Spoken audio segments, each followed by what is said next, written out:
Normally for April Fool's Day, you're supposed to play a prank on the people around you. I decided to do the opposite and willingly played the Clemson L45. The Clemson L45 is the worst vehicle in War Thunder. No vehicle in the entire game is on the same level as this ship in how horrific it is. Vehicles like the M2A2 and MI4 are bad, but entertainingly so. Clemson L45 is so incredibly horrendous that you can't even meme it. There's nothing funny or entertaining about this ship, other than the suffering of those of us who dare to play it. The history for these ships is actually pretty interesting, despite them being terrible in-game. In the Destroyers for Bases deal, America gave the British 50 ships of the Caldwell, Wicks, and Clemson class. These ships were refitted into the Town-class destroyer, not to be confused with the Town-class cruiser, which I'll cover at some point in the future. The Town-class destroyers were used for convoy escort and did quite well at their duties. The specific Town class in War Thunder comes from a Clemson-class destroyer. Originally being USS Herndon, the ship was launched in 1919. Originally the ship served in the US Navy, later transferring to the Coast Guard, and back to the US Navy a few years later. It was given to the British in 1940 for the Destroyers for Bases deal, and renamed the HMS Churchill. Finally, in 1944, the ship was transferred to the Russian Navy and renamed yet again, becoming the Deyatolny.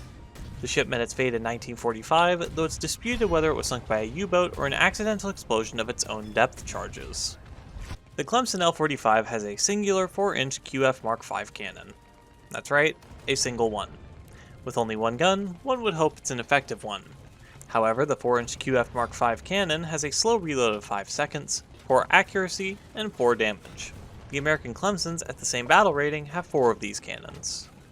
The 2.3 Flower class has a very similar gun to the Clemson L45, and the River class, another 3.7 British ship, has 2 4-inch guns with a 3-second reload and twice the filler per shell. It has 3 shells, an HE shell with 721 grams of TNT and 11 millimeters of pen, an SAP shell with 520 grams of TNT and 90 millimeters of pen, and a shrapnel shell with 218 grams of TNT and 5 millimeters of pen. All of these shells are horrendous, but the HE is the least egregiously bad. The gun on the Clemson L45 is barely capable of knocking out gunboats or frigates, and is worthless against destroyers. The primary weaponry of the Clemson L45 is pathetic, no matter how you look at it.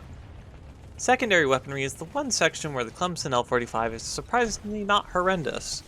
The ship has a single 3-inch gun, 4 20mm Oerlikon cannons, and 2 dual 50 cals. These weapons are more effective at killing large ships than the main cannon, as the 3-inch gun fires more HE per minute than it. You can use Alt 2 to swap to this gun, or preferably Alt F4 so you don't have to play this ship anymore.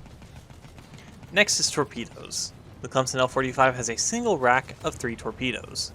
These torpedoes are pretty bad due to having a very short range, and only having 3 of them makes it worse than most destroyers.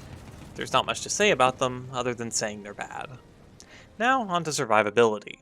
While the Clemson L45 has a relatively average armor layout and below average crew, I would argue the survivability is far worse than just below average. The inability to actually kill anything it faces makes the Clemson far more vulnerable than any lack of armor or crew ever could. Lastly is mobility. The Clemson L45 has a trash tier top speed of 50 km per hour, slow acceleration, and slow turning. Not only is this terrible, it's lower than the American Clemsons by a whole 15 km per hour. To say the Clemson L45 has bad mobility is an understatement. For playstyle, I would recommend not playing this vehicle. For modifications, I would recommend not buying this vehicle. For crew skills, I would recommend not crewing this vehicle. Thank you for watching. If you need me, I'm going to be drinking until I forget the Clemson L45 is in War Thunder. Join my Discord to keep up with how this vehicle has degraded my mental state, and don't forget to like and subscribe so I can keep torturing myself with vehicles like this one. Lastly, have a nice April Fool's Day.